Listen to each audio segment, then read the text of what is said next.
Oke, Assalamualaikum warahmatullahi wabarakatuh. Selamat datang lagi di mata kuliah metodologi riset, di mana hari ini kita akan membahas terkait kelanjutan dari bab 1 di minggu lalu, yaitu terkait tujuan penelitian.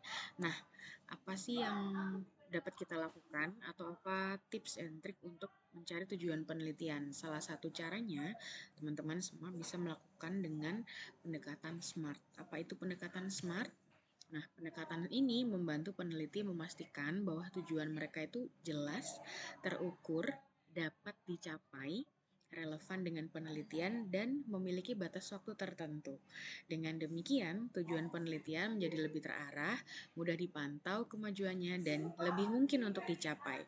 Jadi SMART itu sebenarnya adalah singkatan dari specific, measurable, achievable, relevant, dan juga punya time bound goals. Jadi punya batasan waktu tertentu. Kita bahas satu-satu nih. Jadi pertama adalah terkait dengan spesifik. Tujuan penelitian harus jelas dan spesifik. Silahkan teman-teman membuat tujuan penelitian yang sangat jelas dan spesifik. Jadi tujuan apa yang ingin dicapai, kemudian apa alasan tujuan tersebut, dan kenapa tujuan tersebut jadi penting di penelitian yang akan teman-teman lakukan. Kemudian tentukan siapa saja yang akan terlibat untuk mencapai tujuan tersebut. Dan jika membutuhkan lokasi, tentukan lokasi yang relevan dengan tujuan tersebut. Selanjutnya, identifikasi persyaratan atau hambatan yang dapat menjadi masalah dalam proses melaksanakan penelitian teman-teman. Nih, misalnya judul penelitiannya adalah optimalisasi tata cahaya dalam ruang kerja untuk meningkatkan produktivitas karyawan. Jadi, poin spesifiknya itu adalah meneliti efek pencahayaan alami dan buatan terhadap produktivitas kerja. Seperti itu. Kita lanjut ke aspek kedua, yaitu adalah measurable atau terukur. Tujuan penelitian harus dapat diukur atau bisa diukur kemajuannya atau progresnya. Ini berarti harus ada indikator atau parameter yang jelas untuk mengukur pencapaian tujuan tersebut.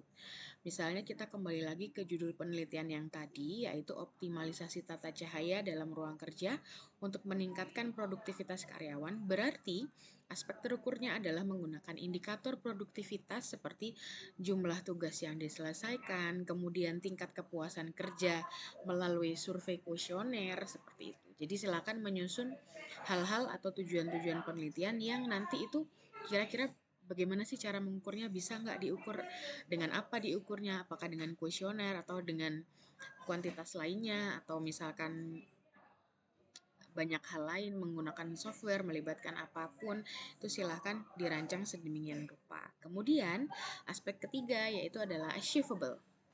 Tujuan harus realistis berdasarkan sumber dan juga waktu yang tersedia.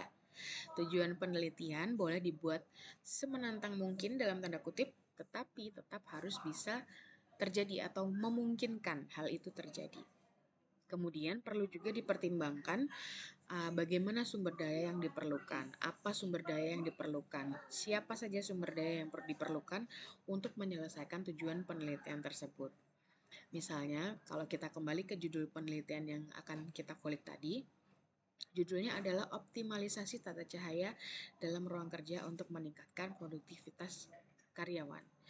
Nah, aspek achievable-nya yaitu adalah fokus saja pada kantor dengan desain open space untuk implementasi yang lebih praktis.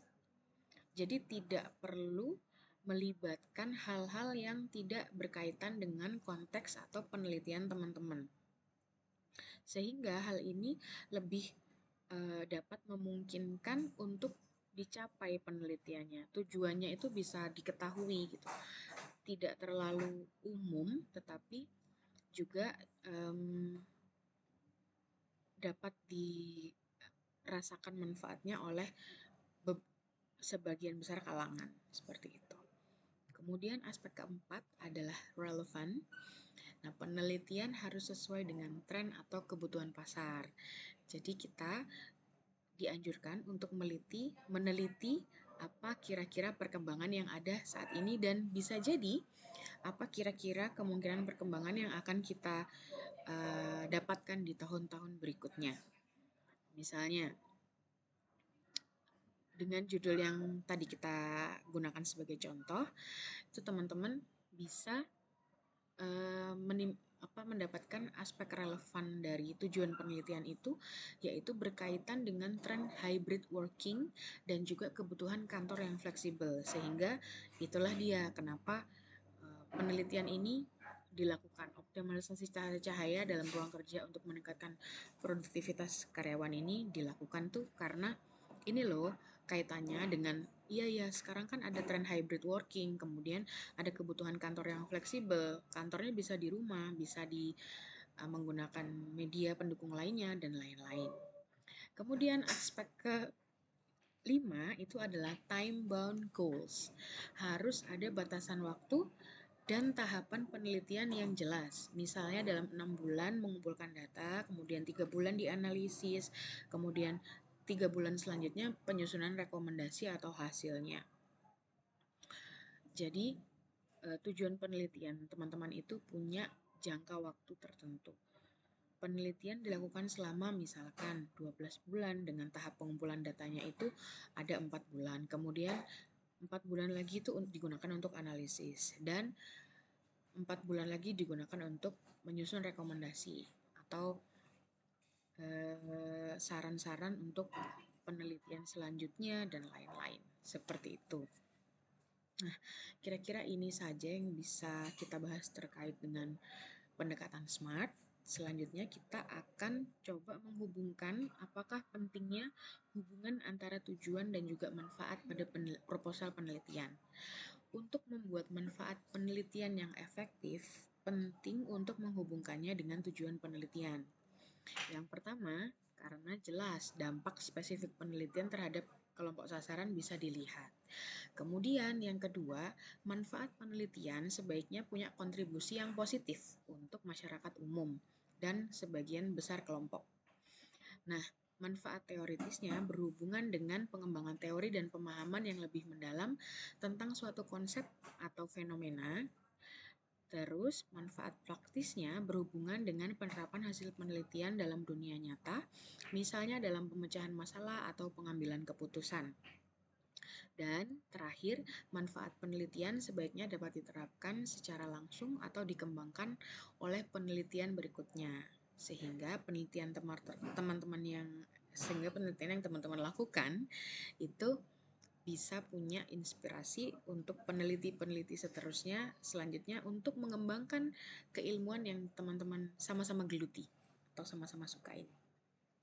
Seperti itu. Next, berikutnya kita akan bahas terkait batasan penelitian.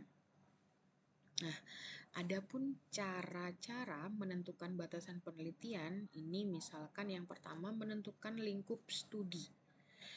Jadi, teman-teman kalau meneliti itu sebaiknya ada batasan karena tidak akan terlalu baik dan efektif kalau penelitian yang teman-teman lakukan itu tidak spesifik atau tidak punya batasan tertentu. Misalnya mau meneliti tentang interior ruangan. Interior seperti apa? Apakah fokus pada warnanya saja atau fokus pada pencahayaannya saja atau tata ruang atau materialnya, itu silakan dipilih salah satu. Jadi tidak serta-merta memilih keempat-empatnya. Apakah mungkin melakukan penelitian pada 4 aspek ini misalnya? Sangat mungkin dilakukan, tetapi tentu saja dengan jangka waktu yang akhirnya lebih panjang atau lebih lama, seperti itu. Kemudian yang berikutnya, membatasi lokasi atau juga populasi. Silahkan teman-teman menyusun batasan penelitian, misalkan mau meneliti itu hanya di lokasi Jawa Timur saja, atau hanya meneliti di lokasi Sulawesi Tenggara saja, atau bisa saja meneliti di Makassar yang perkotanya gitu ya, atau bisa juga meneliti yang di Surabaya kota, atau misalnya mau meneliti di daerah Bali, Bali yang mana, di kabupatennya, kelurahannya, kecamatannya, di desanya dan lain-lain. Itu akan sangat membantu teman-teman karena nanti kita perlu kembali lagi ke aspek SMART, pendekatan SMART, di mana harus ada achievable. penelitian yang teman-teman lakukan itu sangat mudah digapai atau bisa digunakan. Kemudian yang ketiga adalah menyesuaikan dengan sumber daya. Punyanya apa? Apakah mungkin meneliti hal-hal yang sumber dayanya aja nggak punya gitu. Pertimbangkan keterbatasan waktu, tenaga, dan yang paling penting ketiga itu adalah biaya. Apakah mau melakukan penelitian eksperimen atau kuasi eksperimen atau malah mau melakukan penelitian simulasi saja untuk menanggulangi hal terkait biaya yang terlalu bengkak dan sebagainya. Kemudian berikutnya adalah mendefinisikan variabel penelitian. Kemudian yang berikutnya, 1, 2, 3, 4, yang kelima, yaitu membatasi metode pengumpulan data. Nah, silahkan bisa melibatkan metode pengumpulan data yang relevan dengan penelitian yang teman-teman lakukan. Bisa survei atau observasi. Kalau observasi tentu saja pakai CCTV atau pengamatan secara langsung, itu dipersilahkan. Kemudian bisa wawancara atau eksperimen dan lain-lain. Batasi jumlah responden agar sesuai dengan kemampuan analisis. Seperti itu. Kemudian yang terakhir, silahkan menetapkan kerangka waktu. Untuk penelitian eksperimen, dibatasi durasi observasinya agar tidak terlalu panjang.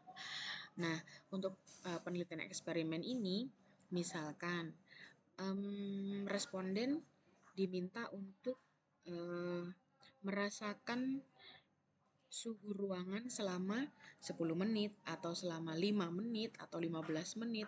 Kemudian dalam proses responden merasakan itu apakah langsung diberi pertanyaan melalui kuesioner atau selesai merasakan suhu ruangan dulu kemudian berikutnya baru diberikan kuesioner, itu nanti silahkan ditetapkan oleh teman-teman sendiri sesuai dengan kebutuhannya.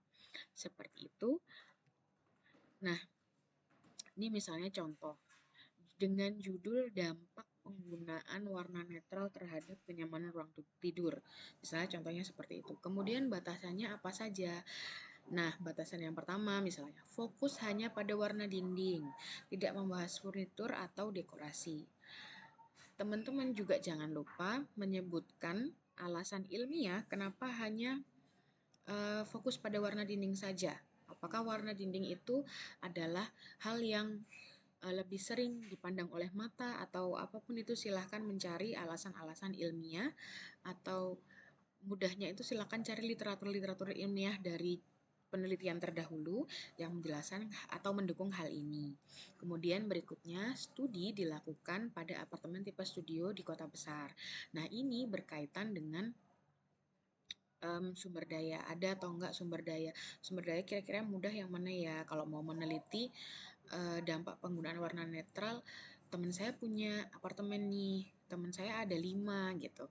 Sedangkan kalau mau meneliti warna restoran di Jawa Timur gitu kan, itu kan punya banyak restoran di Jawa Timur, kemudian stylenya apa, warnanya seperti apa, dana yang dikeluarkan itu bagaimana, itu sangat kompleks sekali dan perlu dipertimbangkan dalam menyusun tujuan penelitian maupun proposal penelitian itu sendiri. Kemudian berikutnya, responden terbatas pada penghuni berusia 20-35 tahun. Nah, ini lumayan penting karena kalau teman-teman tidak membatasi usia responden untuk penelitian yang teman-teman lakukan, bisa jadi data yang dipunyain itu terlalu bias. Kalau di contoh judul yang tampil di slides ini, dampak penggunaan warna netral terhadap kenyamanan ruang tidur. Kenapa hanya melibatkan usia 20-35 tahun saja? Pasti ada alasan tertentu. Kenapa tidak melibatkan anak-anak, misalnya gitu, usia balita atau usia 7 tahun hingga 15 tahun misalnya gitu. Pasti ada perbedaan preferensi warna karena sifat-sifat manusia juga berubah sesuai dengan usianya. Kemudian data dikumpulkan melalui versi survei dan juga wawancara selama 3 bulan. Nah, ini silakan ditentukan batasan itu. Tujuannya untuk membuat penelitian teman-teman lebih kondusif, efektif, dan juga dapat dicapai dan dilaksanakan. Oke, kira-kira seperti itu saja materi yang akan kita diskusikan. Semoga bermanfaat. Wassalamualaikum warahmatullahi wabarakatuh.